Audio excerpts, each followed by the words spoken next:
Fernando Lomas ya llega con su carga musical. Viene a plantarse en el dial para cumplir con su entrega. Un tren de famosa brega de cultura regional es la revista radial. Con su pasaje al momento, desde Nogoyá a los vientos, se presenta el tren zonal.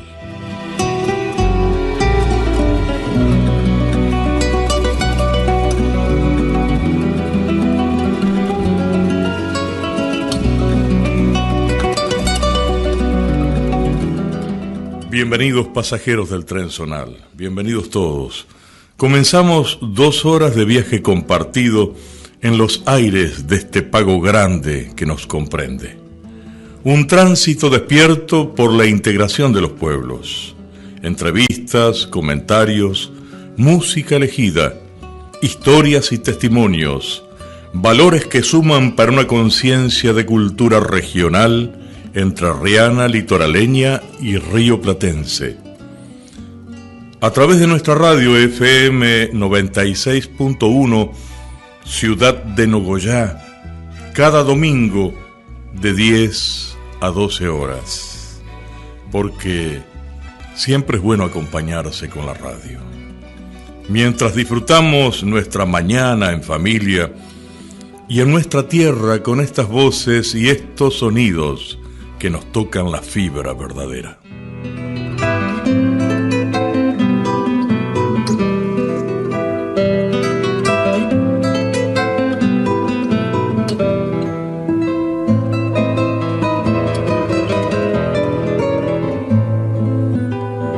Estamos escuchando Bailecito de Carlos Guastavino, interpreta Trío de Guitarras de Buenos Aires.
Qué compositor, qué obra maravillosa la de don Carlos Guastavino, tan argentina y tan universal.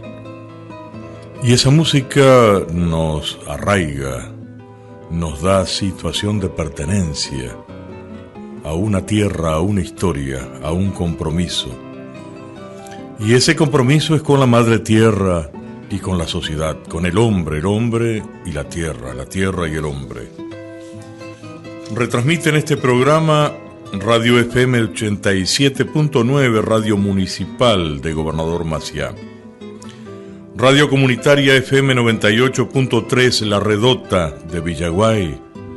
Radio FM Aldea de Tacuarembó, República Oriental del Uruguay. Radio FM 105.7, Bomberos de Hernández. Radio FM 93.7, Libre de Gobernador Sola, y Radio FM Melodía de Salta, capital, Transmiten en diferido Radio Cooperativa de Trabajo FM Chaná 100.5 Victoria, los días sábados de 10 a 12 horas. Y Radio FM 103 de Los Corchos, General Galarza, Entre Ríos, los días jueves de 20 a 22 horas. Tantos oyentes que se van sumando para multiplicar esta comunicación social que procuramos alternativa y con un profundo arraigo también en la conciencia social, histórica y política en defensa de los valores fundamentales de nuestro país, de los derechos humanos, de la soberanía en todos los planos y de la justicia social. A propósito de la justicia social y a propósito de este anhelo de patria para todos y de pan para todos, El payador perseguido es un trabajo del cantante, escritor y compositor argentino Atahualpa Yupanqui y editado originalmente en el año 1965. En esta autobiografía se mezclan consejos y meditaciones sobre los temas más diversos, configurando un poema de 726 versos, escrito en la lengua de los gauchos. El estilo es el de una conversación amistosa y entrañable, una invitación a compartir las alegrías, las penas, las rebeliones. Voz y guitarra, otra vez, y ahora sí, culminando esta serie de emisiones de Atahualpa Yupanqui, el payador perseguido. El payador perseguido, ¿cuánta vigencia tiene hoy que nuevamente el neofascismo se encarama en la conducción política de nuestro país? Y siempre este poema en filigrana, hombres y paisajes. Lo escuchamos.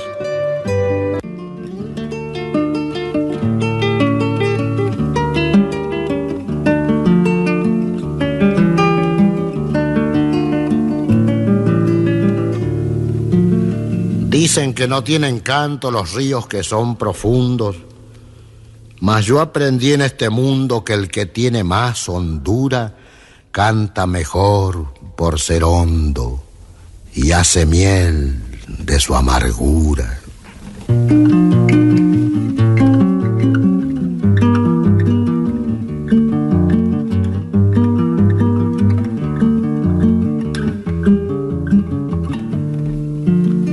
Amigos, voy a dejar esta mi parte cumplida en la forma preferida de una milonga pampeana.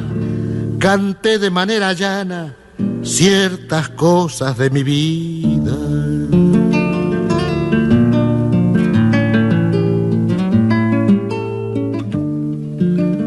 Ahora me voy no sé a dónde, pa' mí todo rumbo es bueno. Los campos con ser ajeno los cruzo de un galopito. Guarida no necesito, yo sé dormir al sereno.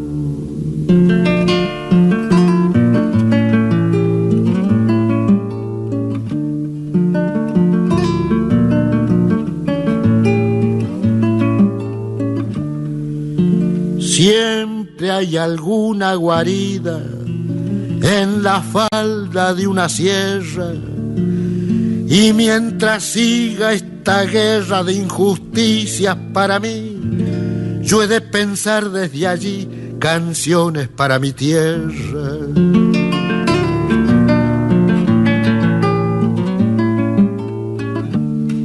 Y aunque me quiten la vida o engrillen mi libertad, y aunque chamusquen quizá mi guitarra en los fogones, han de vivir mis canciones en el alma de los demás.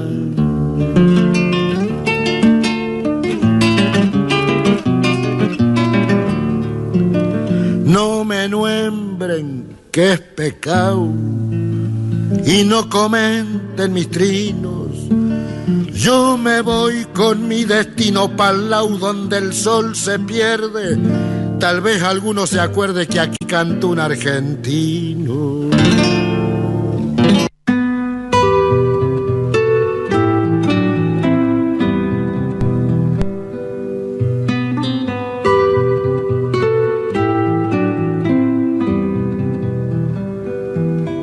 Estamos en la vía libre del Trenzonal. De estación en estación nos entendemos en el variado abanico que nos constituye como identidad regional.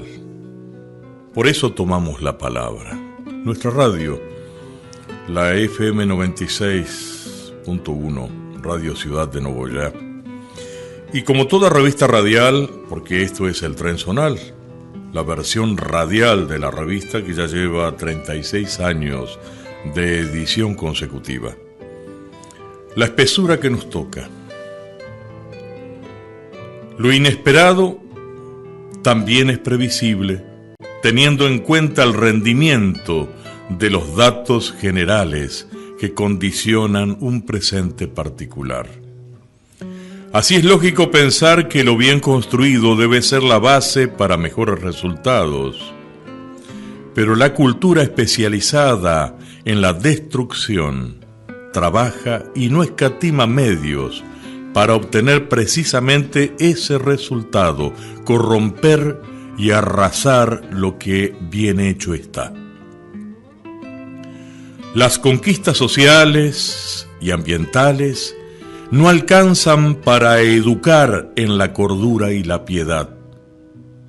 La ambición de poder se nutre de lo ficticio para sustituir la flor natural por una flor de plástico.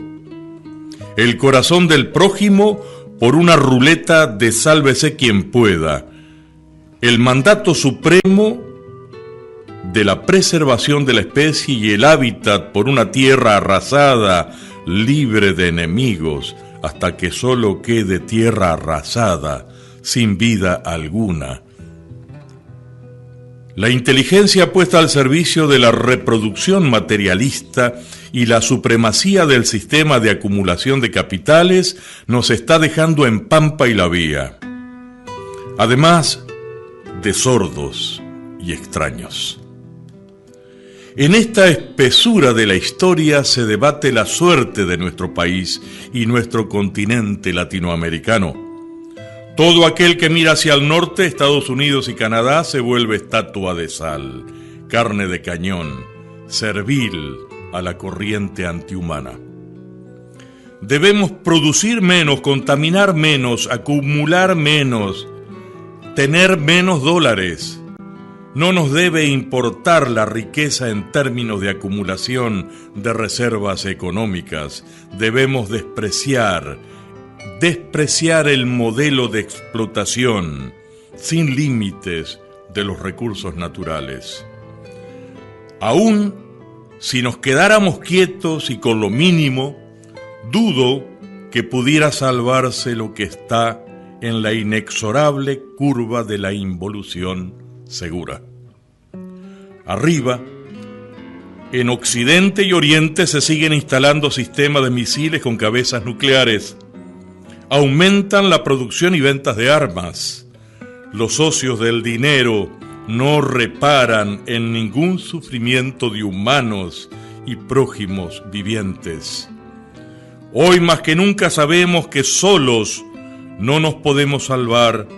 O recuperamos los valores que hacen a la vida digna, o contribuimos masivamente al efímero placer como única solución del egoísmo.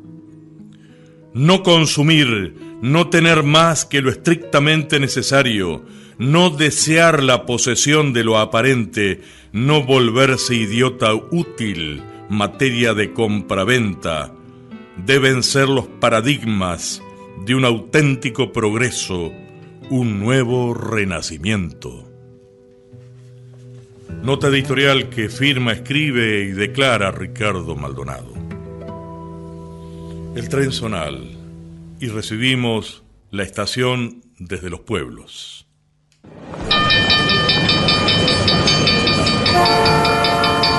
Atención pasajeros, próxima estación en la vía libre del Trenzonal.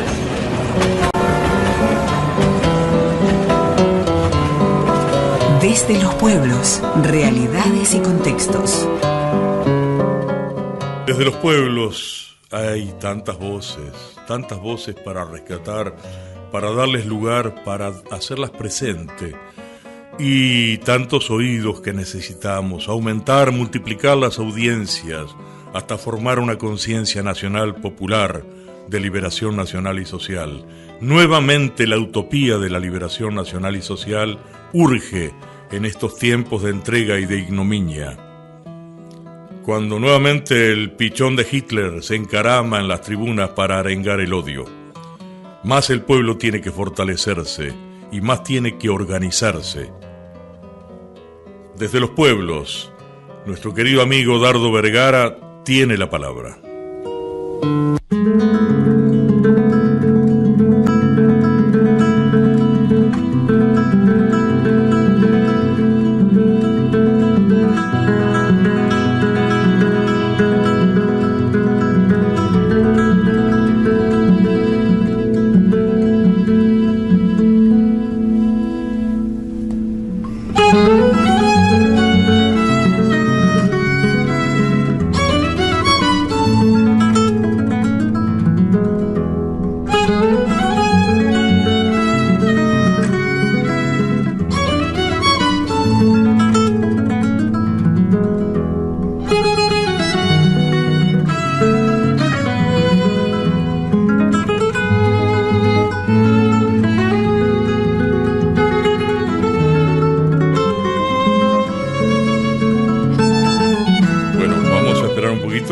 Tenemos la palabra de Ramón Velázquez desde Gualeguay a propósito de la presencia y la presentación anoche del ciclo La Encordada en la escuela rural que él dirige.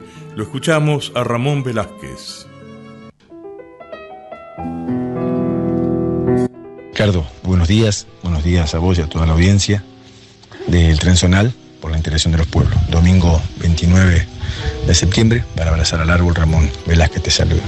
Como anunciábamos el próximo domingo pasado, lo que tenía que ver con el ciclo de música La Encordada, que se estaba por desarrollar aquí en la ciudad, se ha desarrollado con un excelente repertorio musical y también con una muy buena asistencia de público, contentos por esa actividad. Por otro lado, quería traer a la memoria que el 27 de septiembre se celebra en nuestro país el Día de la Conciencia Ambiental. Y bueno, creo que cada uno como individuo, como adulto, como persona responsable debe actuar amigable, de manera sustentable con el lugar que vivimos. Y con respecto a La Encordada, días pasado había hablado Juan Martín Caraballo, integrante de la triada, pero hoy vamos a compartir la palabra de otra de las integrantes, que es Nadia Ojeda. Con ella los dejo y me despido hasta el próximo domingo. Hola Ricardo, buen día para toda la audiencia. Gracias Ramón. Tal como comentabas, anoche se realizó la primera fecha de La Encordada, la primera fecha de este año aquí en Gualeguay. Hemos pasado una tardecita hermosa en la escuela 36, una pequeña escuela ubicada a unos 5 kilómetros del centro de la ciudad. Creo que el paisaje sereno, natural de la zona de Chacras, como quien dice, inspiró el momento y acompañó para que podamos expresarnos a través de la guitarra y el canto. Participamos junto a Román Coso, quien nos compartió sus canciones de temáticas comprometidas. También Juan Martín Caraballo, quien presentó un poco su trabajo sobre la obra de José Ramón Maciel Varela, y algunas canciones también del repertorio regional. Y también yo, que interpreté algunas obras instrumentales de guitarristas argentinos. Gracias especialmente a Ramón por abrirnos las puertas de la escuela, a Ricardo por impulsar este ciclo de La Encordada a lo largo de toda la provincia, y a Juan Martín y Román por ser parte de esta fecha. Gracias y saludos.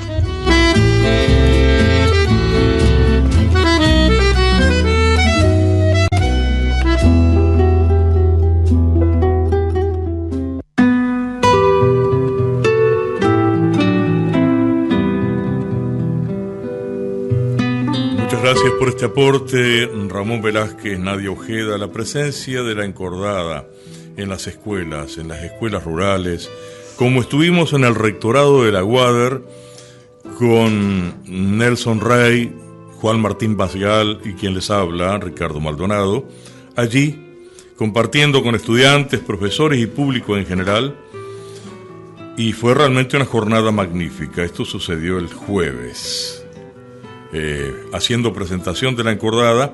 Después vamos a hablar a propósito de la encordada porque se viene el segundo encuentro regional de solistas, guitarristas y troveros el día sábado 26 de octubre.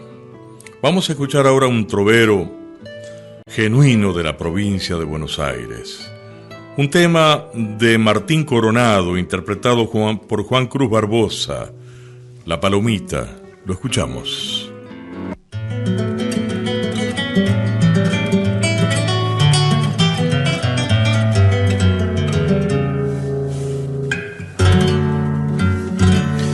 Sobre el alero escarchado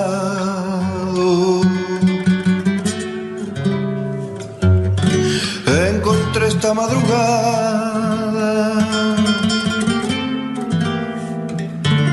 una palomita helada que el viento la había extraviado, porque es tuya la he cuidado con cariño y con desvelo, y la cinta color cielo con que venía adornada al cuello la tengo atada porque es cinta de tu pelo.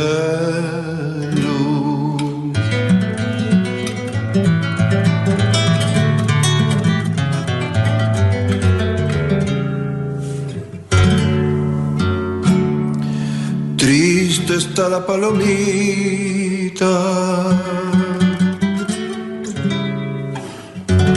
ausente de su querencia,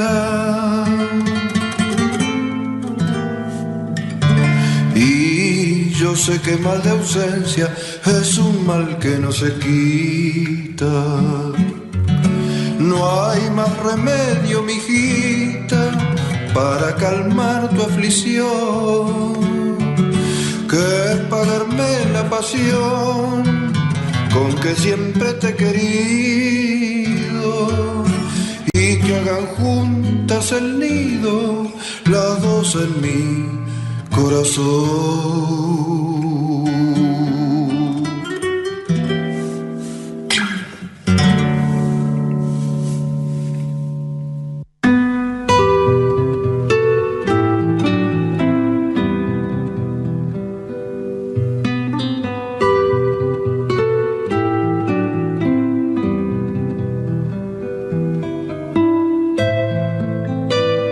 Estamos en la vía libre del tren zonal hasta la hora 12.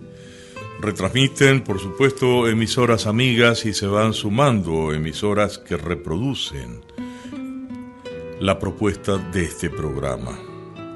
Y la propuesta de este programa tiene que ver con un compromiso profundo con la madre tierra y con el destino histórico de los pueblos.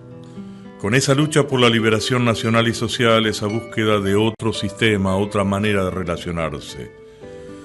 Y a propósito de ello, quiero compartir con todos los oyentes un fragmento de la intervención del presidente de Colombia, Gustavo Petro, en la ONU esta semana pasada, marcando una clarísima diferencia con respecto a la arenga de los falsos libertarios.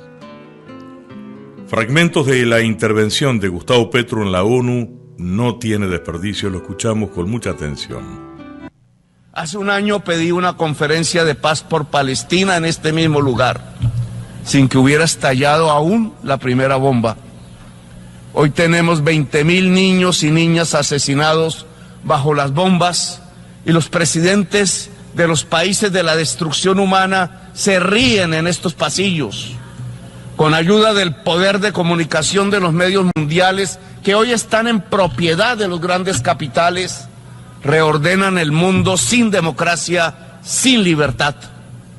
El proyecto democrático de la humanidad está muriendo con la vida mientras los racistas, los supremacistas, los que creen estúpidamente que los arios son la raza superior, se aprestan a dominar el mundo esgrimiendo el terror de las bombas sobre los pueblos.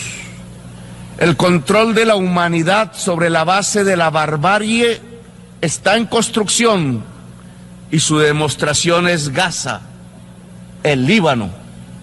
Cuando muera Gaza, morirá la humanidad toda.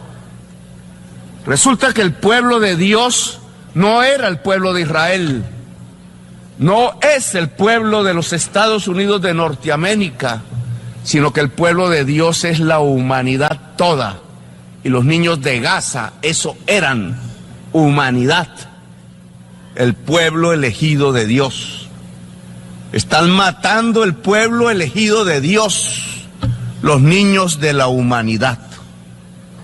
Hay una razón para este Armagedón del mundo contemporáneo. En la sinrazón de los gobiernos que aplauden el genocidio y que no actúan pronto para cambiar las economías hacia la descarbonización, hay una lógica. La lógica no está en el mundo político ni en este atril donde hablan todos los presidentes. La lógica está afuera y se llama desigualdad social. Oxfam dice que el 1% más rico de la humanidad tiene más riqueza que el 95% de toda la humanidad junta. Es en esta desigualdad alcanzada, la mayor de nuestra historia como especie, donde se encuentra la lógica de la destrucción masiva desatada en la crisis climática y la lógica de las bombas que suelta un criminal como Netanyahu sobre Gaza. Netanyahu es un héroe para el 1% más rico de la humanidad porque es capaz de mostrar que los pueblos se destruyen bajo las bombas. Si la riqueza la medimos en CO2 emitido y no en dólares, tenemos la respuesta. El 1% más rico de la humanidad es responsable de la crisis climática que avanza y se opone a acabar el mundo del petróleo y del carbón, porque es su propia fuente de riqueza. Los políticos, incluidos los presidentes de los países más poderosos de la tierra, simplemente les obedecen. Ellos pagan las campañas. Ellos son los dueños de los medios de comunicación. Ellos son los que ocultan la verdad de la ciencia, como en la película No mires arriba. Ellos son los que dicen qué se piensa, qué se dice y qué debe ser prohibido y silenciado. En su poder de prohibición y censura gritan ¡viva la libertad, carajo! Pero es solo la libertad del 1% más rico de la población mundial, que en su sentir mercantil y libre nos lleva a la destrucción de la atmósfera y de la vida. El libre mercado no era la libertad, como decían, sino la maximización de la muerte. Ese 1% más rico de la humanidad, la poderosa oligarquía global, es la que permite que se tiren bombas a las mujeres, ancianos y niños de Gaza, del Líbano o de Sudán.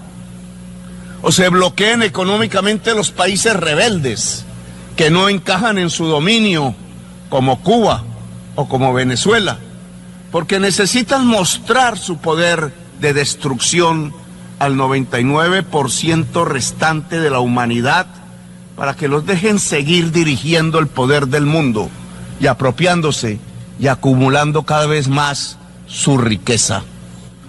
La oligarquía global lleva a la humanidad a su propia extinción y es para allá. Y la política le rinde pleitesía abandonando por completo la idea de la libertad y del poder de los pueblos, la idea de la democracia. La pregunta que hay que hacer desde esta tribuna es si los pueblos lo permitirán. Ya no hay más tiempo. Los gobiernos son incapaces de detener la extinción de la vida. Hoy hay que escoger si es la vida o es la codicia, si es la humanidad o es el capital. No puedo más que decirle a los pueblos del mundo desde la voz débil de un país sin armas de destrucción masiva, sin dólares, pero hermoso por su diversidad natural y cultural, el país de la belleza y las mariposas de todos los colores, que ya no es la hora de los gobiernos, sino la hora de los pueblos. El tiempo ya se acabó. O levantamos la bandera de la vida, o nuestros pueblos se llenarán de cementerios, como nos lo mostró la epidemia. Es la hora de los pueblos y hay que actuar localmente y concertar mundialmente. El capital fósil no puede seguir. Los pueblos deben detenerlo. El veneno arrojado en la atmósfera es fatal y las chimeneas que lo emiten deben detenerse. Cada rincón del mundo puede ser una batalla contra esas chimeneas. En lugar de dirigirnos a gobernantes insensibles, dirijámonos a nosotros, el común. Dirijámonos a los pueblos para concertar las acciones comunes, las demostraciones de otro poder democrático. En medio de ese poder de la humanidad, convertida en conciencia actuante, aparecerán nuevos gobiernos, nuevos liderazgos. Si la vida vence su extinción, ya no será la oligarquía global la que gobierne el mundo, será derrocada para construir una democracia global. Una nueva historia está por comenzar.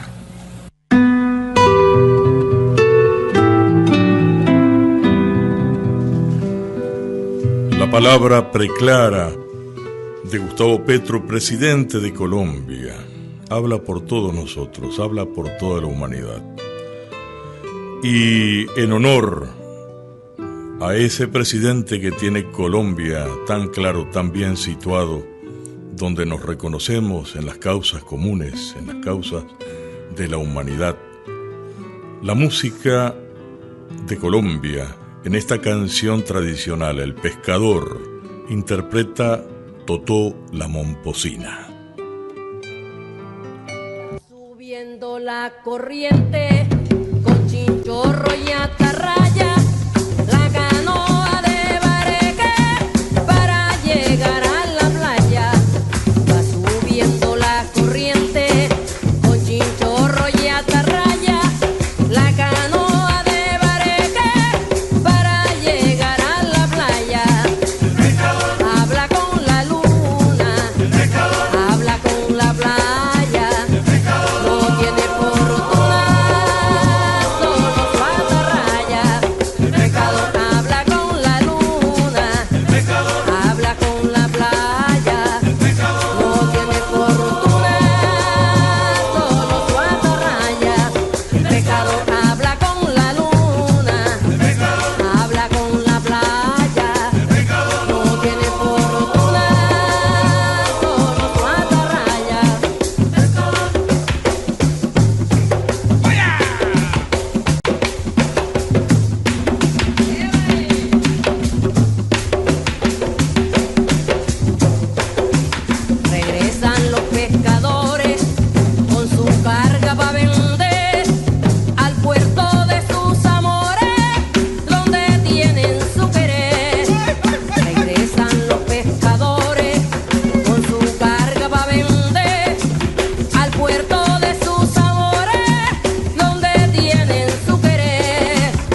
Estamos en la vía libre del tren zonal. De estación en estación vamos haciendo el recorrido por esta vía libre de la comunicación social.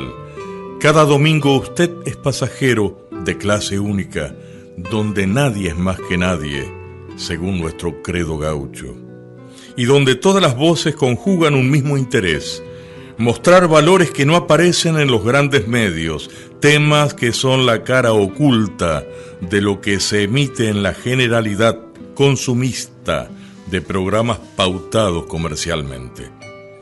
Significantes que nos recuperan dignamente para una conciencia social, cultural e histórica por la liberación nacional y social. Ahí estamos, en ese punto justo de la opinión y de la acción, integrando pueblos a través del conocimiento, y de eso se trata también la visita que tenemos hoy. María del Huerto Segura, muy buenos días, bienvenida. Muy buenos días, Ricardo, y a toda tu audiencia, perdón.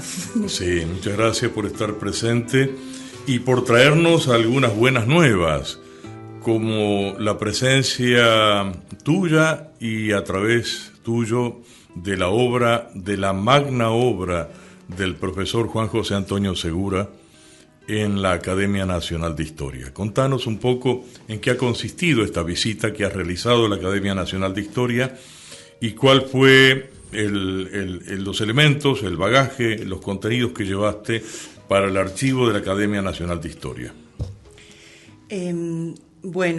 Muchas gracias de nuevo por la invitación a mencionar este simple hecho para mí, porque no pensé que iba a ser tan significativo. Es algo que habitualmente hacía mi padre con sus libros. Habitualmente él los entregaba en las bibliotecas donde debían quedar en resguardo, una copia, y tenía un especial afecto, obviamente, por tan distinguida institución como él llama, a la Academia Nacional de Historia. Y es uno de los lugares donde mejor se resguardan las obras de historia, me lo han dicho varias historiadoras o investigadoras, que es un lugar hoy que a veces los libros no están tan cuidados, o no hay el presupuesto para solventar su cuidado en una institución como una biblioteca común. En la biblioteca de la Academia Nacional de Historia es una excelente fuente de consulta para investigadores, para historiadores y para gente común, como yo. Si quiero ir a pedir un libro, entro en el sistema y puedo encontrar hasta obras de mi papá que yo no tenía acá. Qué importante. Sí. Qué importante, porque habla también de un espacio autónomo que ha preservado todo ese patrimonio bibliográfico y que lo sigue teniendo en disponibilidad para las consultas de quien realmente lo quiera recibir. Bueno, eso es muy, muy importante, que tengamos ese espacio de reserva de los materiales históricos, porque ahí está la memoria de nuestra sociedad, ahí está el relato fidedigno y documentado de cómo se han ido sucediendo y concatenando los hechos para dar determinadas realidades en determinados momentos de la historia. Y una obra con tanta solvencia intelectual, con tanto rigor científico como la del profesor Juan José Antonio Segura, debe estar sin duda en la primera línea de la consulta historiográfica en la Academia Nacional de Historia. Es un referente insoslayable, por más que siempre existen aquellos que tienen mayor apego a la historia liviana, a lo elemental, a lo sintético y a lo evasivo del sustento documental. Bueno, para eso existen investigadores en serio, pensando en Juan José Antonio Segura, en César Blas Pérez Colman, en José Luis Busaniche, y pensando también en Fermín Chávez, pensando en Aníbal S. Vázquez. Estamos hablando de historiadores en serio, como tenemos hoy en día la gran labor de Ricardo Brumati en Diamante, de Aníbal González Comas en San Benito, y otros campos de investigación que han desarrollado gente con rigor científico, con un presupuesto, con un marco teórico, con una metodología de investigación, no por el disque que le contaron, que dice que, o tratando de aguar aquello que requiere un relato más meduloso. Por eso, en nombre de toda la comunidad de Nogoyá y de la provincia de Entre Ríos, muchas gracias por haber aportado estos elementos a la Academia Nacional de Historia. Gracias, Ricardo, nuevamente. Y sí, yo investigando un poquito veo que faltaban estos tomos. También falta el tomo 1, que es el principal, y el tomo 2, me parece. Hoy inhallable, el tomo 1 es prácticamente inhallable. Sí. Lo tenés entre manos al tomo 1. Sí, en la academia te quería agregar algo más, que la bibliotecaria, ella selecciona detalladamente fuentes que son fidedignas, ¿no? De las obras que eligen comprar también cada año. Hay obras nuevas del presidente de la Academia Nacional, que escribe. Bueno, ellos no resguardan cualquier obra en la Academia Nacional. Sí, por supuesto, en la Biblioteca Nacional, pero la Biblioteca de Historia le interesa todo lo que es historia, como me dijo Mauricio, que fue la persona que me atendió. Sí. Y también hay gente de Nogoyá que vive en Buenos Aires, que a veces se pregunta cosas, o me pregunta si puede encontrar el tomo 1, el tomo 2. Por ejemplo, las personas que están vinculados a los estudios genealógicos, ¿no? Sí. ¿Me podés nombrar algunas de esas personas? ¿Cómo no? Bueno, Susana Domínguez Soler, María Marta Quino II. Bueno, ellas, algunas tienen todas las obras de mi padre, y las toman como fuente. Siempre me mencionan que es una... Y como referencias. Son obras de fuste, digamos, dice, era de claro. Fuste. Sí. Sus fuentes, es una obra, claro, que es para investigadores y para quienes quieren encontrar datos ciertos. Exactamente. ¿No? Y a propósito de datos ciertos, hay un comentario prologal del profesor Juan José Antonio Segura en el tomo 1, que no tiene desperdicio porque de alguna manera es la justificación de toda esta saga de obras de investigación, de ensayos, de ir escudriñando a través de los años y ir anotando, quizás a veces con una letra menuda, datos, fechas, fuentes. Me gustaría que compartas con nosotros algunos justificativos que están en el prólogo del tomo 1. Bueno. Si sos tan amable. Sí, cómo no, Ricardo. Recordame mencionar a estas personas que fueron mecenas de esta obra. A ver. Los voy a mencionar al final, pero siempre que tomo la palabra de mi padre, a mí la emoción me corre por las venas, así que puedo llegar a olvidarme. Bien, voy a sintetizar un poquitito, porque fue el primer prólogo y mucha gente no lo puede degustar, salvo que vaya a una biblioteca o a la biblioteca popular y allí leerlo. Entonces, vamos a empezar salteando algunas frases. Y dice: a menudo, sabiéndonos investigadores del pasado lugareño, se nos ha interrogado: ¿cuándo y quién fundó Nogoyá? ¿Qué significa su nombre? ¿Es cierto que tal o cual personaje estuvo aquí? ¿Por qué no escribe usted una historia de Nogoyá? Y tantísimas preguntas más. Cada vez nos dábamos cuenta más cabal de la conveniencia de que Nogoyá poseyera una obra, un libro, que conservara en sus páginas el recuerdo de sus hechos, tal como los conocieron nuestros mayores, a fin de que se supiera de los mismos, de su entronque con el pasado y de su verdadera jerarquía dentro del historial litoraleño. Y para que los ejemplos de patriotismo y de desinterés que pudieran recogerse de su pretérito sirvieran para fortalecer el idealismo de los nogoyaenses de hoy. Bien. Y nos asaltaba la tentación de poner manos a la obra cuanto antes. Silenciosa y pacientemente fuimos acumulando material bibliográfico, fichando documentos, consumiendo horas y días en distintos archivos en procura de noticias que nos permitieran desentrañar la verdad de los hechos, o precisar algún acontecimiento o una fecha, o confirmar o desvirtuar determinada versión. Fue sorprendente el material que pudimos acopiar, pero la insatisfacción por lo obtenido y la seguridad de que aún había mucho por indagar al tiempo que era preciso afrontar los gastos que ocasionaban las investigaciones y a la vez trabajar por la diaria subsistencia, nos fueron alejando del propósito de coordinar los elementos recopilados. Además que era muy remota la esperanza de que la obra pudiera darse a publicidad.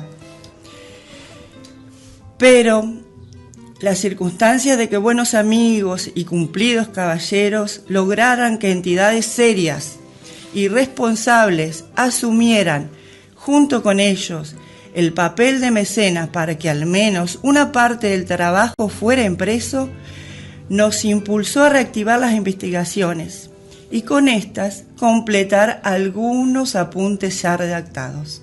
Así lo hicimos. No quisimos presentar el pasado nogoyaense en uno o en los dos aspectos, civil y militar,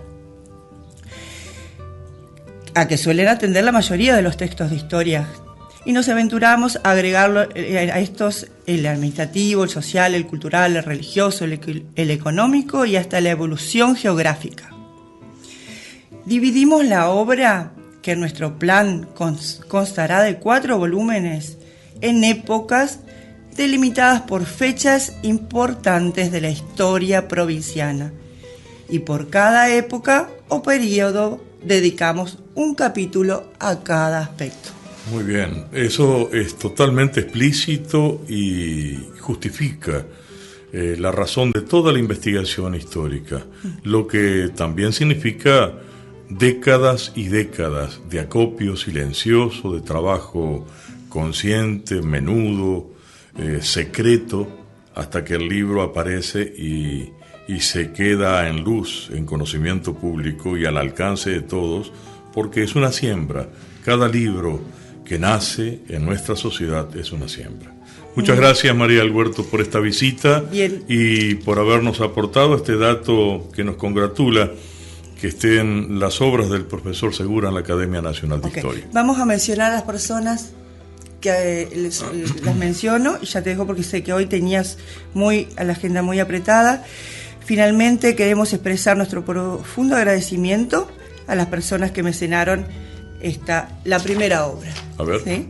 Y ellas son el Consejo Municipal para la Promoción del Desarrollo de la Comunidad de Nogoyá, la Cooperativa Agropecuaria de Nogoyá, la Sociedad Rural de Nogoyá, la Caja de Créditos de Nogoyá, el Centro Comercial de Nogoyá y el señor Carlos Beltrán Miura, el Estudio Jurídico de Luis Godoy y Jorge Godoy, abogados. Muchas gracias a ellos de mi parte, de mi familia, y a vos, Ricardo. Muchas gracias. Bueno, ¿en qué año fue editada esta obra? En el 1972. Ya han pasado muchas décadas, ¿no? Estamos hablando de 52 años.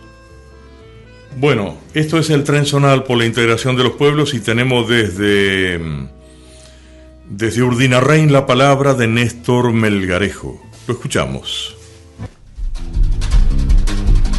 Estamos con Medi Spengler acá, sentados en la cocina de Medi, quien me recibió amablemente, y vamos a conversar un ratito con ella, porque su profesión durante muchos años fue de fotógrafa. Si tendrá anécdota para contarnos, se dedicó, como decía, a la fotografía comercial, y le vamos a preguntar cómo era en aquellos inicios, cuando ella comenzó con esta actividad, o contarnos alguna anécdota. Han pasado tantas cosas y he sacado muchas cosas también, cosas tristes, cosas alegres, tragedia. He tenido que sacar para la policía chicos que se ahogaban. He ido a casa donde un hombre se pegó un tiro Claro, esa es la parte un poco trágica, ¿no es cierto? Sí, sí. Pero me imagino que también habrá de las otras. Me acuerdo de Raúl Ronconi, que era el médico de policía. Él tenía que ir, ¿no es cierto?, para investigar el caso. Sí, te preguntaba que también ha habido de las otras, de las más alegres, ¿no? Pero de otro tipo de fotos. Pero sí, por eso hay cosas tristes y cosas alegres, sí. Yo era una de las primeras mujeres fotógrafas. Después vino la Chucky Pat. Ah, sí, la Chucky también se dedicó mucho tiempo. Pat. Éramos 4, porque éramos la Sonia Berardo, claro, la Sonia sí, que me acompañaba. Pasábamos frío, pasábamos calor, tierra, lo que sea, pero había que cumplir, había que ir a las casas, porque antes, principalmente para el asunto de los novios, a la novia se la despedía en la casa, la novia bien maquilladita, pero entonces venía el pastor, le hacía la ceremonia, la despedida de sus padres. Todo el mundo lloraba, a la mujer, a la noviecita se le caían los maquillajes. Todas unas historias. Ahora, Mary, yo estuve viendo que vos, además de sacar fotos y dejar plasmado en el papel ahí cada una de los actos, también ampliabas la foto con algún relato, o cuando salían en los medios gráficos vos le anexaste todo el relato, y eso está en un álbum o en varios álbumes que vos lo fuiste haciendo y que hoy están en la biblioteca, que me parece un trabajo valiosísimo. Te tomaste el tiempo para hacer semejante trabajo. ¿Vos sabés por qué? Eso tiene un principio, y era por una maestra. ¿Por la colonia italiana? Me parece dando clase, no sé si en la aldea San Antonio, y ella me pidió que le sacara una foto, y a raíz de eso yo dije, ¿por qué no saco yo entonces lo demás?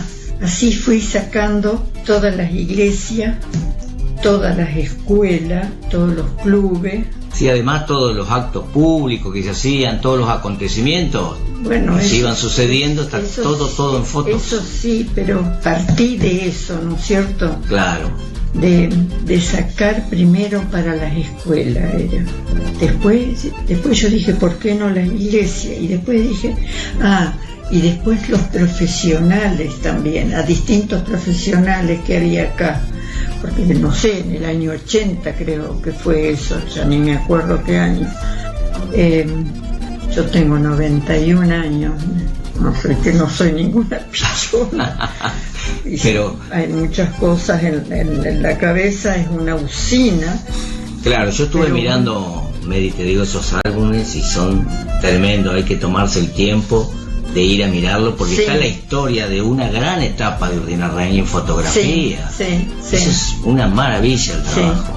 Las distintas calles también. Claro, me acuerdo haber visto cuando estaban pavimentando las primeras calles, el primer pavimento que se hizo acá, en la época de Pese, creo. Claro, de la intendencia de Roque Pese. De don Roque Pese. Sí. Bueno, Mary, yo creo que nosotros tendríamos mucho para conversar y mostrar, me gustaría mostrarlo. Entonces, yo te comprometo hoy que vamos a hacer una nota más amplia para una revista que se llama también El Trenzonal y que sale cada 2 meses y que llega acá a Urdinarrain.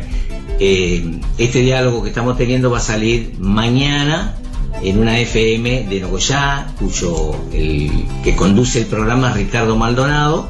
Es un poeta, cantor muy conocido en esa zona, que ya lo vamos a traer a actuar acá también en Urdinarrain y lo va a estar difundiendo mañana. Así que yo te agradezco, has sido muy amable conmigo y te comprometo que hagamos la nota. Muy atenta, muy bien, muchas gracias a vos.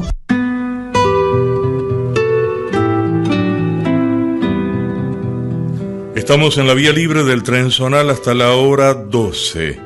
Usted es pasajero de clase única y todas las radios están retransmitiendo en simultáneo este programa y este programa que llega a Gobernador Maciá. Vamos a estar hablando en unos minutos con nuestro invitado especial, Gabriel Mogilner, en la entrevista en estudio, porque esta noche presenta su libro en Gobernador Maciá. Ahora vamos a compartir un tema que interpreta Nicolás Fáez Michelud, Melodía del Adiós, una vidala de Atahualpa Yupanqui tocada en charango, la versión en charango de este tema de Yupanqui, de este joven músico paranaense que estuvo compartiendo con nosotros también el recital, la presentación de la encordada en el rectorado de la UADER en Paraná. Melodía del Adiós, por Nicolás Fáez Michelud.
El Tren Zonal, por la integración de los pueblos. Conduce Ricardo Maldonado.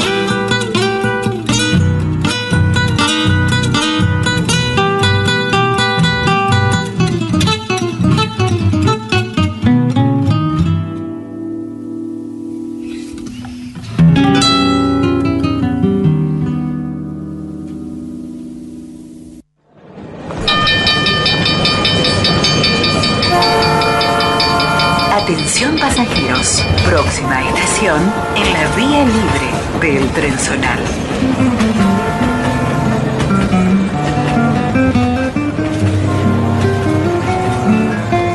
Mirá quién habla, la entrevista de hoy.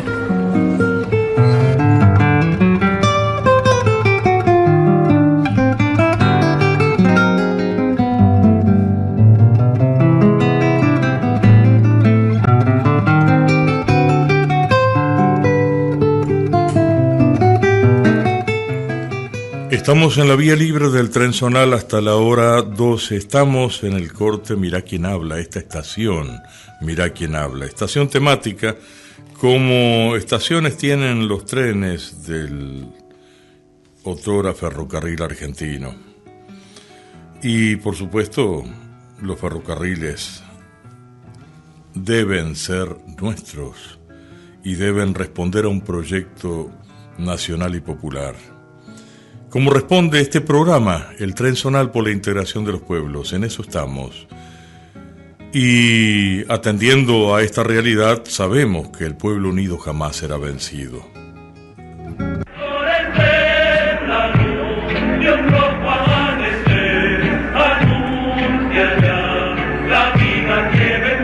Esta canción está inspirada en el discurso de Jorge Eliezer Gaitán dado en la década de 1940, siendo este popularizado por manifestantes de la Unidad Popular durante el gobierno socialista del presidente Salvador Allende, a comienzos de la década de 1970. El pueblo va a triunfar, será mejor la vida que vendrá. El tema fue grabado por primera vez en 1973 en Chile, durante un concierto masivo de Quilapayún. Curiosamente, fue 3 meses antes del golpe de Estado de Augusto Pinochet, donde derrocó a Allende e inició una dictadura militar.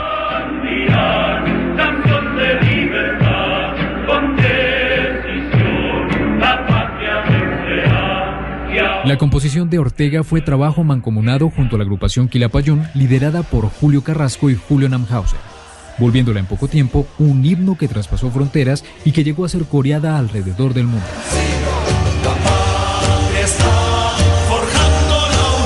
En 1974, las agrupaciones Inti Illimani y Quilapayún, ambas chilenas, ya exiliadas de su país y radicadas momentáneamente en Francia y en Italia, deciden incluir esa canción en varios de sus álbumes, convirtiéndola rápidamente en el canto de lucha de quienes estaban en contra de los vejámenes de los gobiernos de turno en diferentes partes del mundo.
La patria vencerá.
La impecable interpretación de Inti Illimani, el pueblo unido jamás será vencido. Cuánta vigencia, cuánto necesitamos de esta canción para recuperar el ánimo y enfrentar el neofascismo. Estos que involucran a personas incautas, desinformadas, a sumarse a una suerte de cruzada fascista hitleriana. Bueno, evidentemente tendremos que oponernos por todos los medios a esta nueva dictadura. Con nosotros Gabriel Ernesto Mogilner. Es nacido en Paraná en 1955, es ingeniero civil, egresado de la Universidad Nacional de Córdoba y posee un posgrado de especialidad de la maestría en gestión urbana, municipal y comunal de la FADU, Universidad Nacional del Litoral. Entre 2004 y 2007 ocupó el cargo de secretario de Medio Ambiente en la provincia de Entre Ríos y fue consejero titular por la región NEA en el Consejo Federal de Medio Ambiente de la Nación, COFEMA. Escribió guiones para teatro universitario en la provincia de Córdoba e integró junto a otros escritores cordobeses el taller literario Homero Mansi, con los cuales realizó publicaciones cooperativas de la colección de Puño y Letra en 1982, Latido América, Poemas y Ensayos 1983, Obra en Construcción, selección de poemas, y en 1984, Ideas y actitudes frente a la cultura de nuestro tiempo, Boletín de Cultura número 1. En 1988 escribió los textos de prosa poética y canciones de la cantata sinfónica Hijos de la Tierra, homenaje a los pueblos originarios entrerrianos, conjuntamente con el compositor paranaense Jorge Mockert, que fuera estrenada en la ciudad de Paraná en el año 2005. Compuso canciones con diferentes músicos paranaenses, como Daniel Rochi y Jorge Mockert, que fueron interpretados por grupos como El Puente, Sumando Canto y Siembra. En el año 2011 participó con poemas en el libro Tierra de Promesas 2, Las colonias judías del siglo XX en Entre Ríos, y en 2014 en Asociación Israelita de Paraná, La historia comunitaria judía, Voces y Registros, 1912-2012, de las autoras Susana Chiaramonte y Elena Solnicki de Feedbacks.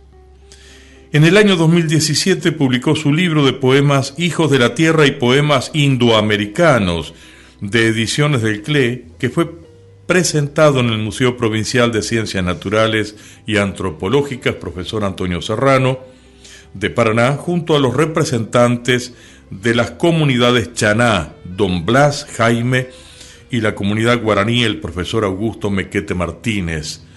Con nosotros, Gabriel Ernesto Mogilner, que estará presentando esta noche en la localidad de Maciá, en la ciudad de Maciá, en un centro que se llama La Esquina Cultural, de las desesperanzas, pasiones y legados, poemas, con nosotros, tomando unos mates y disfrutando de esta mañana de domingo. Muy buenos días. Buenos días, Ricardo. Muchas gracias por tu invitación a la ciudad de Nogoyá, con la cual tengo una historia muy particular. Trabajando en mi profesión de ingeniero civil, estuve en el año 85 y 86 trabajando acá en la ruta 39 de Nogoyá a Lucas González y de ahí hasta el río Gualeguay. Y es más, tengo un hijo nacido acá en la ciudad de Nogoyá, nogoyaense, nogoyaense, que hoy está viviendo en Barcelona ya hace muchos años, Lautaro, que es ingeniero industrial. Y bueno, la verdad que un gustazo poder presentar este libro hoy a las 19 horas, invitado por La Esquina Cultural, ahí en la esquina de Belgrano y Ramírez. Es un espacio autogestionado por gente en la ciudad joven. de Gobernador Maciá. Nos están escuchando en simultáneo desde Radio Municipal de Gobernador Maciá, así que un saludo especial a todos los maciaenses y los esperamos esta noche, por supuesto, porque este es un proyecto organizado por un grupo de jóvenes. Ya hemos estado con el ciclo La Encordada, nos recibieron realmente de mil amores y esta noche estaremos compartiendo también con todo el público que se dará presencia para compartir este libro fundamental de tu poesía, de las desesperanzas, pasiones y legados, poemas de la cárcel, Córdoba 1978-1979, y otros poemas 1982-2021. En el prólogo hay algunas citas importantes, como las de Juan José Hernández Arregui: cuando un pueblo se planta críticamente el problema de su literatura nacional, puede asegurarse que ha tomado conciencia de su destino histórico. Y ese destino histórico requiere de valentía, requiere también de entrega, de despojamiento y de una amplitud de visión que vaya por fuera de las conveniencias. Hay un párrafo que yo quiero compartir, querido Gabriel, y después vamos a charlar sobre el corpus de este libro, cómo está estructurado este libro, los distintos momentos que tiene este libro, que son 4: lo existencial, lo lírico, lo reminiscente y lo testimonial y épico. Estos poemas comprenden distintas épocas y distintas realidades en la historia de mi vida, escribe Gabriel Mogilner. En el año 1982, después de la derrota militar en la Guerra de Malvinas, del comienzo de las movilizaciones obreras en las calles y la represión de la dictadura militar contra el pueblo que clamaba por justicia y el retorno de la democracia, y cuando ya se avisoraba el final de una de las etapas más oscuras y sangrientas de nuestra historia del siglo XX, se daba lentamente el retorno del exilio de muchos compañeros que habían tomado esa tremenda decisión ante la posibilidad cierta de ser secuestrados, torturados y desaparecidos por la maquinaria más atroz y asesina contra los militantes del campo popular que se había instalado a partir del golpe de 1976. Además del retorno del exilio, se comenzaba a dar en el arte y en la cultura nuevas posibilidades de expresión que clamaban por nuevos vientos de libertad frente a la ignominia reinante y el miedo instalado en la sociedad por la censura, la persecución y la muerte de cientos de militantes de la cultura que fueron víctimas del terrorismo de Estado. Bueno, Gabriel, sos uno de los sobrevivientes de esta etapa atroz que se llevó a muchos nogoyaenses. Estamos precisamente en este momento procesando en Ediciones del CLE un libro magnífico también de un poeta de esta ciudad prácticamente desconocido, que es Rodolfo Martínez. También un hombre que perteneció a esa juventud comprometida, como tantos, de las desesperanzas, de lo lírico que también cubre la poesía, de lo reminiscente que tiene que ver con la memoria de los abuelos en María Grande y con esa infancia con olor a viejo almacén, y lo testimonial y épico. Y hay un poema en este libro que gracias a la canción cobra vuelo, como todos los poemas que merecen la canción, que es La Casa de los Abuelos. Contanos un poco sobre La Casa de los Abuelos y lo vamos a compartir. Está dedicado a Amalia y José. Bueno, antes que nada también quería decir que el hecho de tu invitación a poder y de la invitación de la Esquina Cultural tiene que ver hoy más que nada con la vigencia sobre los derechos humanos y sobre la lucha, lo que significó para nosotros la juventud maravillosa que militó en aquellos años 70 y del cual, como bien acabas de decir, soy sobreviviente, como muchos otros compañeros que no tuvieron esa suerte, muchos compañeros que hoy no están. Entonces, en memoria de ello, es que escribo este libro, incluso consultado contigo, para poder hablar sobre la experiencia de lo que nos pasó, de aquellos que sobrevivimos al horror de las cárceles, de las mazmorras, de la tortura y luego del exilio, para poder venir y contar nuestra verdad, hoy más vigente que nunca con todo lo que está pasando actualmente en nuestro país. No estoy contando cosas que pasaron hace 40 años, estoy contando cosas que pasaron ayer y que pueden volver a suceder en la Argentina. Dicho esto, bueno, contarte a ti de que la casa de mis abuelos tiene que ver con esa historia de los legados. Mis abuelos fueron uno de los fundadores de María Grande en el año 1906. Qué notable. Y todavía queda en esa esquina de ladrillos viejos y de ventanas antiguas enrejadas, en la esquina de lo que era el viejo almacén de ramos generales de mi abuelo José. En un momento dado le presenté un proyecto al intendente de María Grande para que lo tomaran a ese lugar como una, digamos, una parte histórica de lo que era la ciudad, y se podría organizar allí hasta un museo de la ciudad de María Grande. Qué hermoso. En esa casa, casualmente, donde que todavía se mantiene en pie. Está en pie la esquina entera, una parte de la casa de la cual... En este libro se conserva la fotografía, ¿no? Exactamente, esas fotografías que vos muy bien pusiste en el libro, y que resguardan la historia y la memoria del legado de aquellos colonos que vinieron a nuestra provincia a colonizarla y a trabajar, y que dejaron su sudor, su sangre, su esfuerzo, y quedó su familia. Del cual además que se transformaron en profundamente argentinos. Totalmente.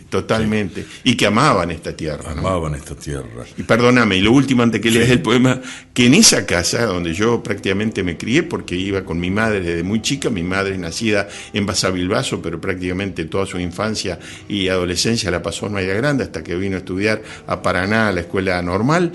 En esa casa es donde yo relato las historias de cómo un niño de 8 años, de 7, 8 años, veía la casa y qué es lo que recuerda, ¿no? Aquello de los olores, de las fragancias, del ruido del molino, de las baldosas frescas de la galería, del radioteatro que escuchábamos. Qué maravilla. Toda una historia. Toda una reminiscencia. Una reminiscencia. ¿No? Sí, claro. Sí, eso es la casa de mis abuelos. La casa de mis abuelos para Amalia y José. Frescas baldosas de enero, galería del Parral. Tendido miro al molino con el viento dele andar. Casona de bovedillas y patios para jugar, buscando niños siesteros, la solapa arrullará. Descalzos, en días de lluvia, mis pasos retornarán para encontrar la cocina y el eterno olor a pan. Canción para María Grande, que en mi niñez me acunó, y en casa de mis abuelos la ingenuidad se marchó.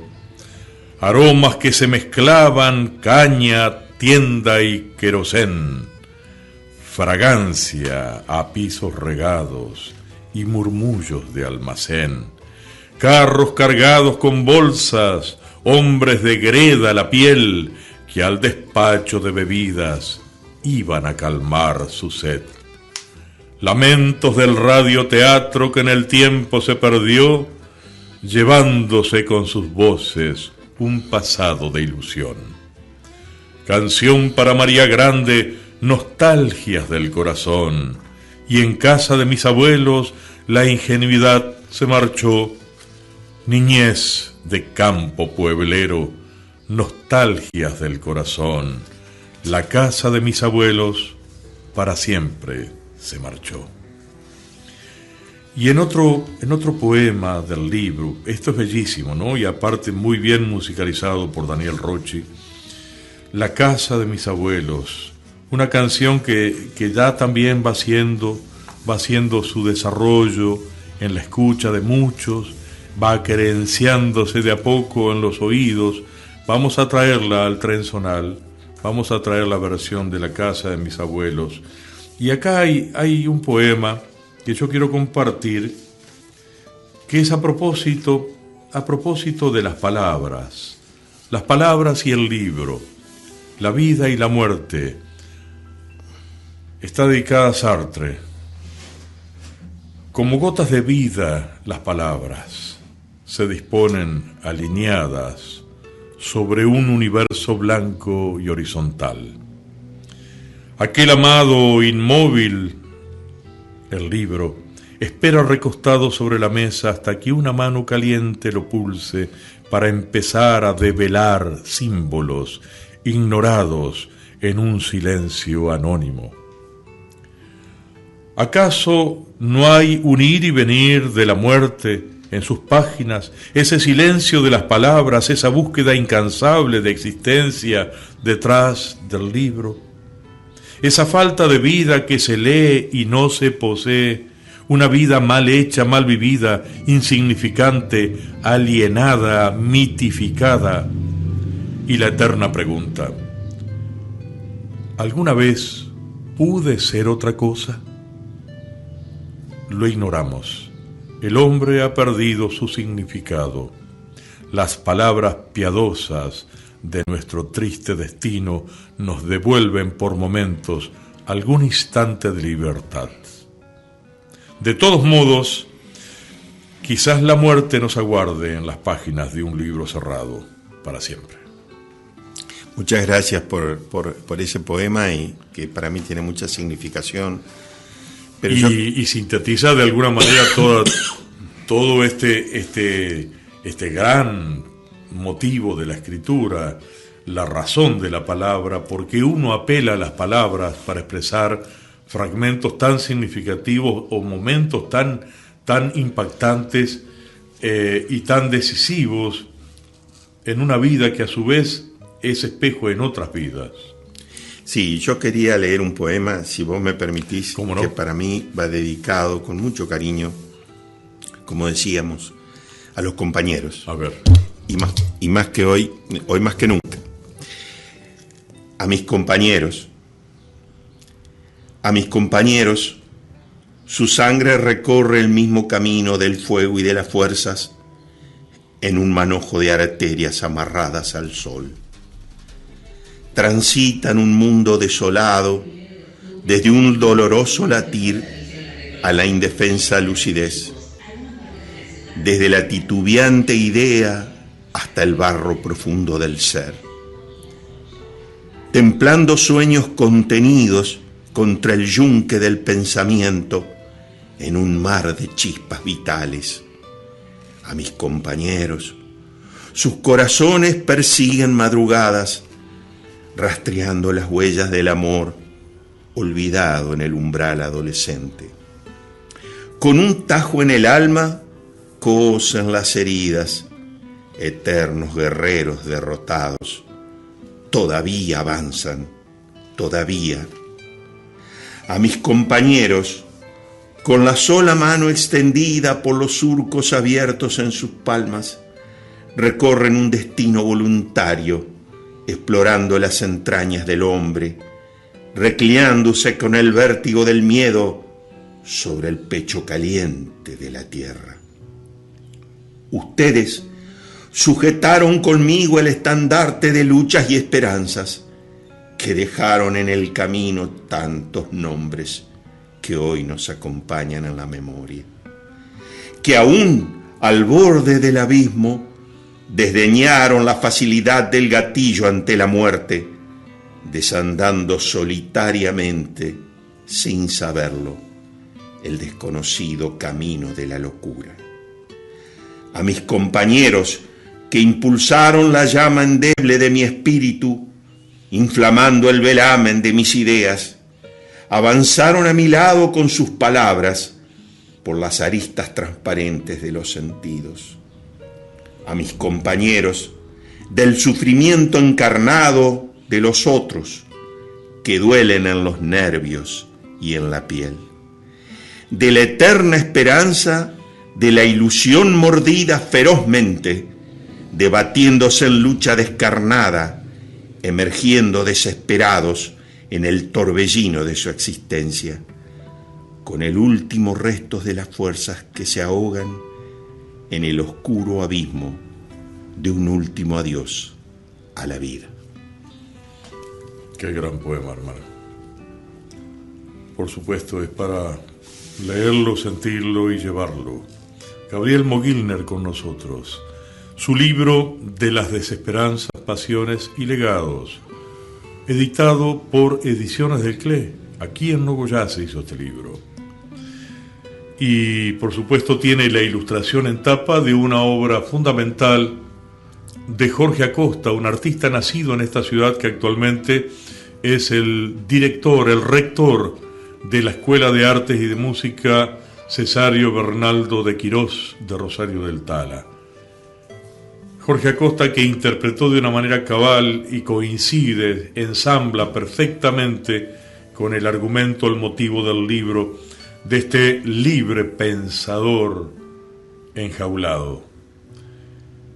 Y la manzana del deseo y la visión del arte y su capacidad de seguir reflexionando y manteniéndose íntegro a pesar de las mazmorras. Muchas gracias por tu visita, Gabriel, y esta noche recordamos a toda la comunidad de Gobernador Maciá y a todos los amigos que deseen asistir desde acá en Ogollá o de Gobernador Sola, donde también nos están escuchando. Esta noche en la esquina cultural se estará presentando este libro, De las desesperanzas, pasiones y legados. Allí estaremos también Marcelo Varela y quien les habla, Ricardo Maldonado, pulsando guitarras, en mi caso guitarra y canción, en el caso de Marcelo su guitarra tan prístina, tan pura, que también hace honor a lo mejor de nuestra cultura. Sí, yo quería por último, ya que lo nombrás, no quería olvidarme del amigo Marcelo, del doctor Marcelo Varela, que gentilmente hizo toda la gestión para que pudiéramos presentar este libro esta noche en la esquina cultural y que va a estar haciendo, igual que vos, una introducción a la presentación del libro y que luego van a hacer interpretaciones en guitarra. Para mí es un lujo y un honor que estén estos amigos como vos y como estaremos. Marcelo acompañándome esta noche, y un saludo a toda la gente de Maciá, que espero, bueno, nos acompañe esta noche, aunque un poquito temprano, a las 19 horas, pero bueno, yo sé que estos chicos, estos jóvenes inquietos de la esquina cultural van a convocar. Muchísimas gracias. Muchas gracias, Gabriel. Es una hora muy linda, 19 horas por ser domingo.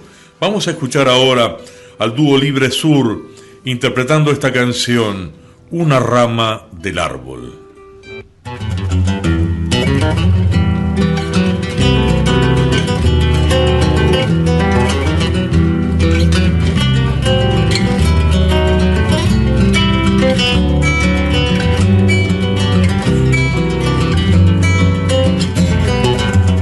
Una rama del árbol está verde y le da vida al tronco mortecino.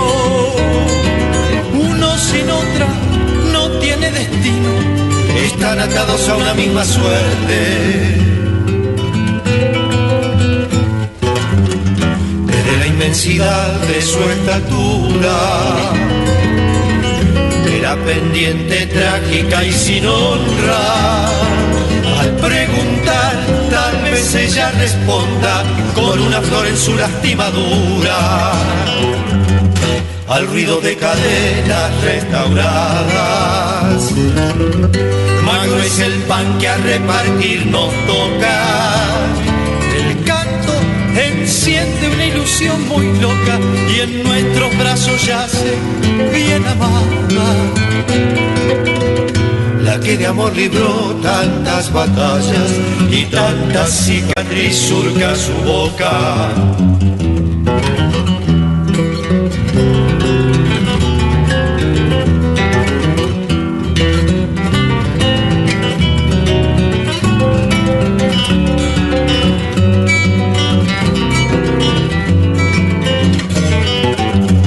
Para que nadie quede sin mañana,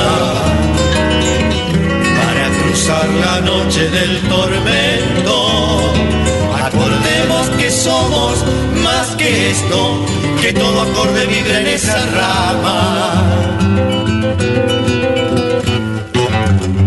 A levantar no en vano la mirada, más alto que el chimango y que el gusano, que un pueblo derrotado de antemano no hubiera merecido la guitarra.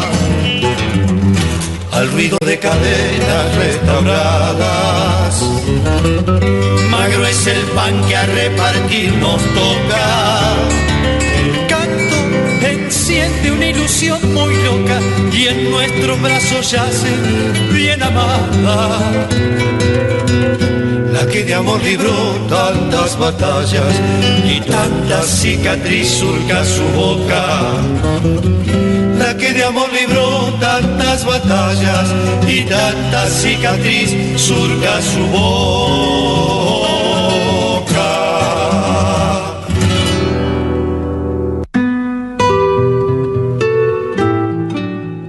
En la vía libre del tren zonal, quien les habla, Ricardo Maldonado, en la conducción técnica Fabio Márquez.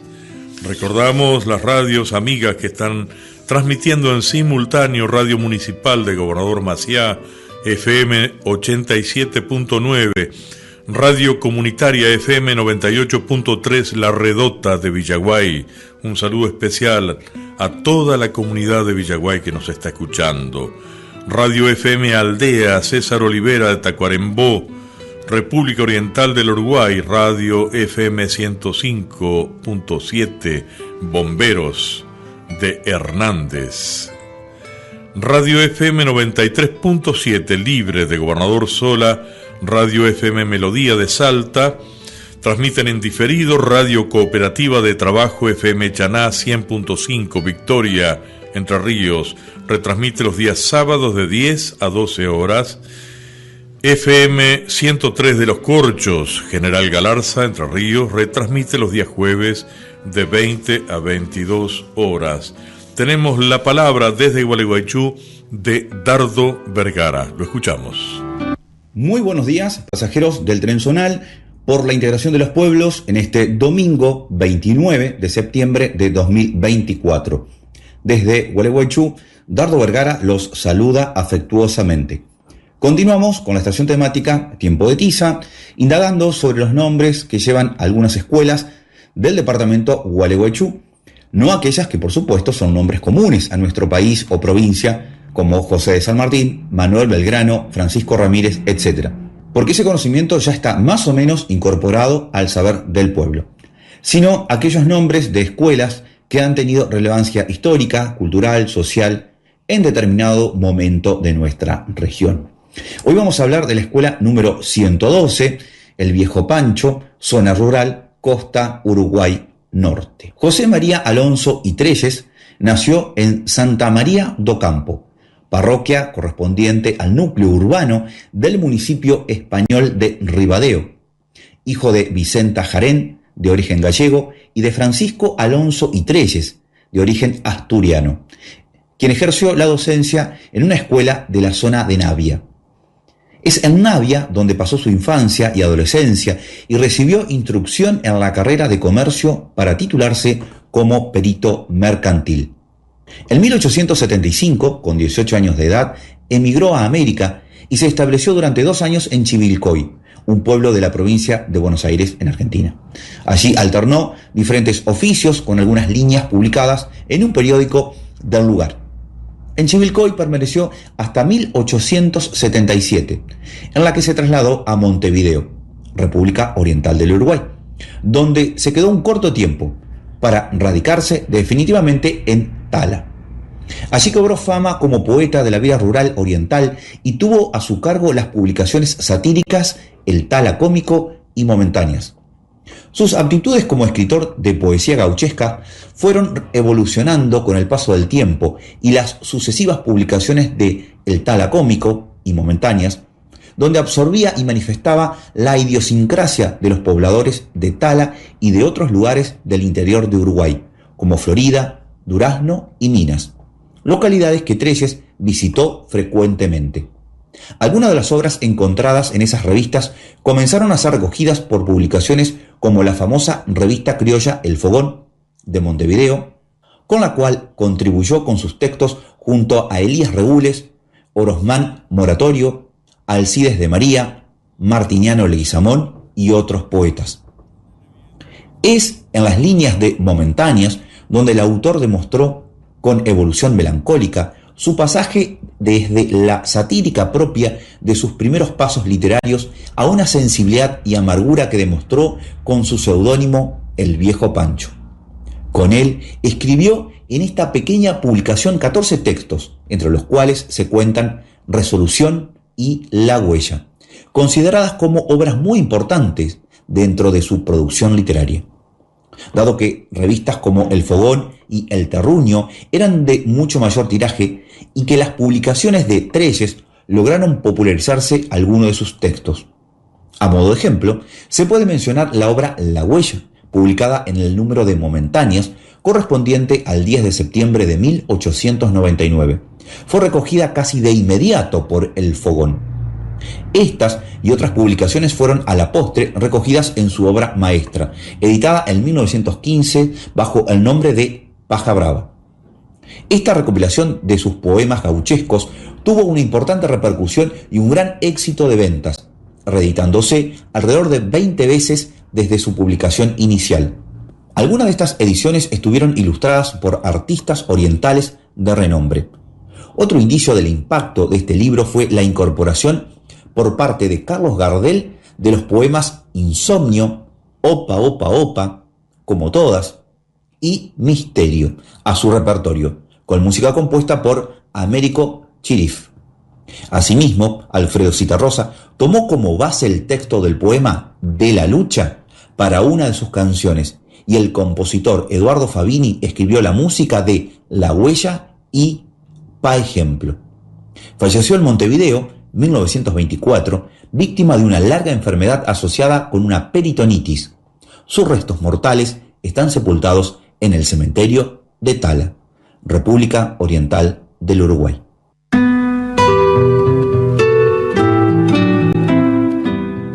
Dardo Vergara desde Gualeguaychú, corresponsalía, excelente aporte, y esto que tiene que ver con esos nombres olvidados de las escuelas, con recuperar esas historias, todo eso abona a una conciencia colectiva. Todo nos ayuda a saber por qué nos llamamos como nos llamamos, qué pasa con tal o cual nombre que va marcando un lugar en el espacio, el nombre de un arroyo, el nombre de un pago, de una escuela, de una biblioteca popular. A veces la costumbre nos hace adormecer la atención.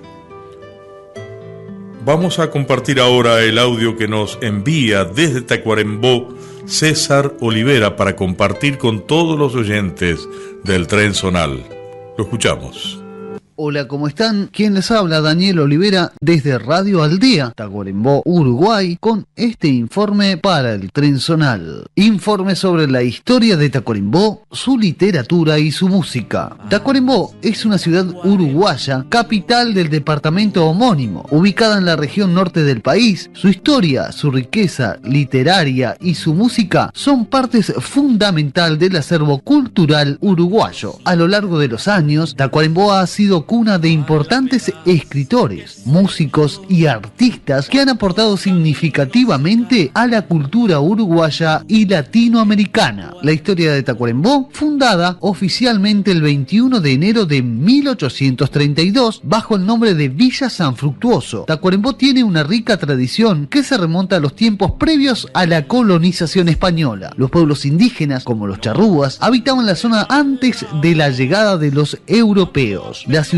tuvo un crecimiento sostenido debido a su ubicación estratégica como cruce de camino en el interior del país y su participación en las rutas comerciales. Durante el siglo XIX, Tacuarembó fue testigo de importantes episodios históricos vinculados a las luchas por la independencia de la Guerra Civil Uruguaya. A finales del siglo XIX y principios del siglo XX, la región se consolidó como una zona ganadera por excelencia, lo que trajo prosperidad económica y crecimiento poblacional. La literatura de Tacuarembó es reconocido como cuna de grandes escritores y poetas uruguayos. Uno de los más destacados es Mario Benedetti, quien, aunque nació en Paso de los Toros, localidad del departamento de Tacuarembó, siempre mantuvo un fuerte vínculo con la región. Mario Benedetti es conocido por su prolífica obra que abarca desde la poesía hasta la novela, el ensayo y el cuento. Obras como La tregua y Gracias por el fuego son representativas de su estilo, que aborda temas universales como el amor, la soledad y la injusticia social. Otro referente es Circe Maya, poeta nacida en Montevideo, pero que ha vivido en Tacuarembó desde temprana edad. Su obra poética, como en Destrucciones, se caracteriza por una mirada íntima y reflexiva sobre la naturaleza y el ser humano. Además, Tacuarembó ha sido escenario recurrente de la literatura uruguaya, ya que escritores de distintas generaciones han plasmado en sus páginas de la vida rural y el paisaje del norte del país. La historia sobre el campo y las costumbres departamentales son un reflejo de la idiosincrasia de su gente. La música de Tacuarembó es otro de los aspectos culturales más importantes. Aunque el tango y el folclore son dos géneros que han sido un desarrollo importante en la ciudad, uno de los íconos más grandes del departamento es Carlos Gardel, considerado el más grande exponente del tango. Aunque el lugar de nacimiento de Gardel ha sido objeto de debate entre argentinos, uruguayos y franceses. Muchas fuentes afirman que Gardel nació en la zona rural de Tacuarembó. Esta hipótesis ha sido defendida por algunos investigadores y ha generado un vínculo simbólico entre el tango y Tacuarembó. El folclore es otro de los géneros que se destacan en la región, como artistas como Washington Benavide, un cantautor y poeta uruguayo, nacido en Tacuarembó, cuya obra ha influenciado a generaciones de músicos y poetas. Benavides es conocido tanto por su poesía como por sus canciones en las que abordan temas de campo uruguayo, la vida rural y la cotidianidad de los pueblos del interior. También es relevante mencionar el género de la música criolla y el canto popular, que ha tenido una fuerte presencia en Tacuarembó. Este estilo, caracterizado por el uso de la guitarra y las letras que narran la vida del hombre de campo, ha sido central en el desarrollo de la identidad de música del departamento de Tacuarembó. Tacuarembó es un lugar de grandes riquezas culturales e históricas, y su música son parte fundamental del tejido cultural uruguayo. Escritores como Mario Benedetti y Circe Maya, juntos con músicos como Carlos Gardel y Washington Benavide, han hecho de este departamento un emblema cultural, no solo dentro del Uruguay, sino también a nivel internacional. La historia de Tacuarembó vincula estrechamente a su paisaje rural y a las tradiciones del interior del país. Sigue siendo una fuente de inspiración para artistas contemporáneos. Este es un informe desde Radio Al Día, Tacuarembó, Uruguay, para el Tren Zonal. Del barril va la garganta, donde el polvo del camino levantan la volanta. Vengo de una tierra pobre, el callo de la labranza, sudando por las parcelas el mañana del veranza.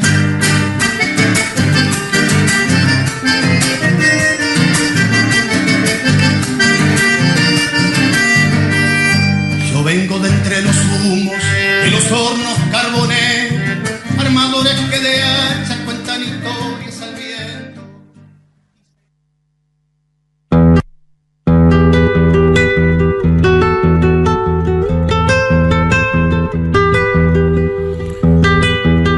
Escuchamos décimas al coronel Marcelino, de Washington Benavides y Numa Moraes. Las vueltas que da un destino, quien entiende esa madeja, escúcheme la conseja del coronel Marcelino.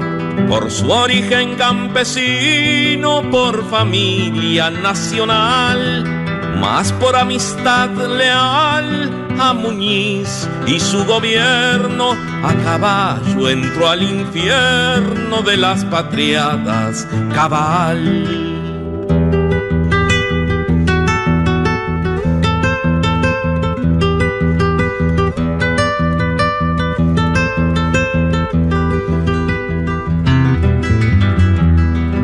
En Paysandú dos hermanos muertos peleando a pedradas junto a Leandro ante la armada de Flores y los vallanos. Se enteró por los paisanos de sus pagos de Rivera, muy cercano a la frontera de aquellas heroicas muertes. Supo entonces que la suerte era una tabaculera.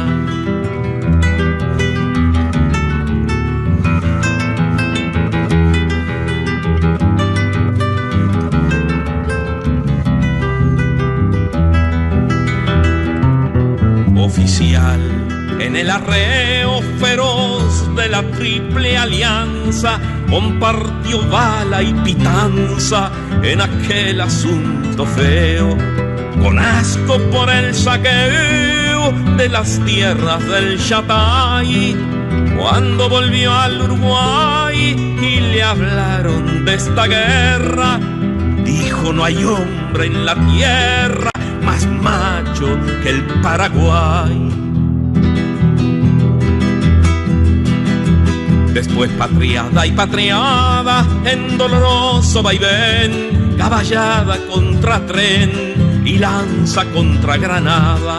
Ya con la suerte jugaba el coronel Marcelino, dio a Saravia Mortecino la tarde de Mazoyer, y entonces pudo entender la madeja del destino.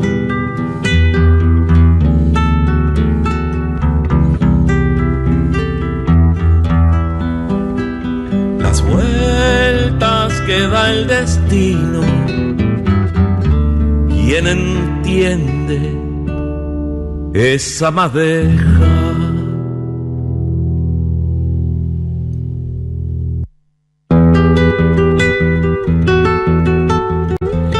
Estamos escuchándolo a Héctor Numa Moraes de Washington Benavides y Numa Moraes, décimas al coronel Marcelino. Y con esta canción sublime nos despedimos hasta el próximo domingo, Dios mediante. Hoy realmente un programa nutrido y bien sustentado. Hasta el próximo domingo a todos los amigos oyentes del Tren Zonal. Campesino por familia nacional, más por amistad leal a Muñiz y su gobierno, a caballo entró al infierno de las patriadas cabal.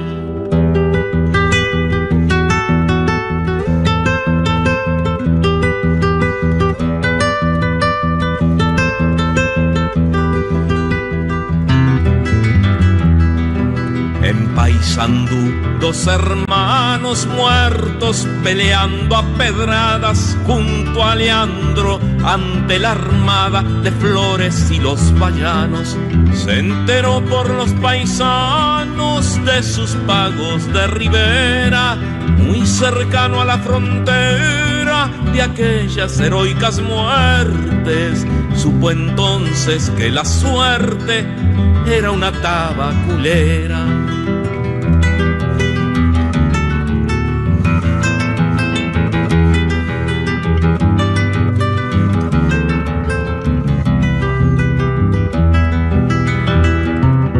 Oficial en el arreo feroz de la Triple Alianza, compartió bala y pitanza en aquel asunto feo, con asco por el saqueo de las tierras del Yatay. Cuando volvió al Uruguay y le hablaron de esta guerra, dijo: no hay hombre en la tierra más macho que el Paraguay. Después patriada y patriada en doloroso vaivén, caballada contra tren y lanza contra granada. Ya con la suerte jugaba el coronel Marcelino, dio a Saravia Mortecino la tarde de Mazoyer, y entonces pudo entender la madeja del destino.